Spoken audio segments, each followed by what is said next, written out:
Obviously, when we talk about multiple diverse ideas about the same reality of sex and gender, we have to involve different disciplines other than linguistics, other than sociolinguistics. If you remember, in the very first module of this course, we said that this field, language and gender, is interdisciplinary. So this thing is being included in the last part of this course, that in 21st century research in our area, we have to involve different disciplines so that we may understand what men and women are. This approach is also recognition of participatory knowledge. Different disciplines create knowledge about different aspects of human life. Number one, different regions of the world also conduct research on gender and sexuality. So this local knowledge should also be recognized. It should be made part of global knowledge. There shouldn't be monopoly of any country or countries or group of countries or rich countries on knowledge creation. This is called knowledge imperialism. Knowledge should be participatory. Local knowledges, in fact, should feed to global knowledge, and global knowledge should feed to local knowledge. So this should be a kind of interaction, a two-way interaction between local and global knowledge about gender and sexuality. LGS is no exception. We have to adopt this approach in our field of study for its further extension and expansion. Why this approach?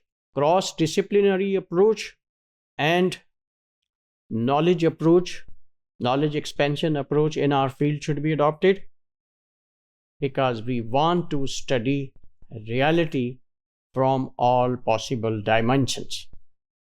No single view, no single knowledge or research should be imposed on the concept of men and women and their definition.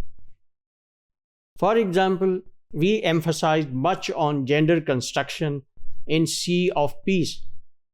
We have discussed that community of practice and our interaction with people in that community builds our identity, professional identity, social identity, gender identity.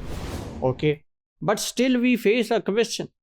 Why men's voice, for example, has more bass and why female voice has more shrill? Now this is not cultural issue, this is physiological issue.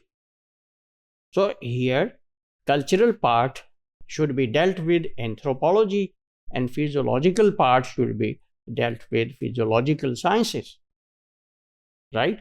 And as far as the voice intonation is concerned, it should be dealt with phonology. So this is involvement of different disciplines. This is cross-disciplinarity.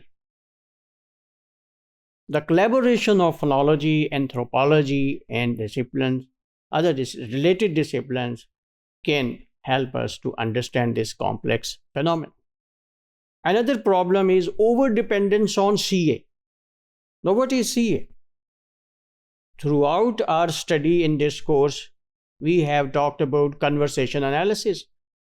Between two persons, two participants, their private talk is building their identity without any intervention of external context. The context emerges out of the conversation. Only internal context matters here.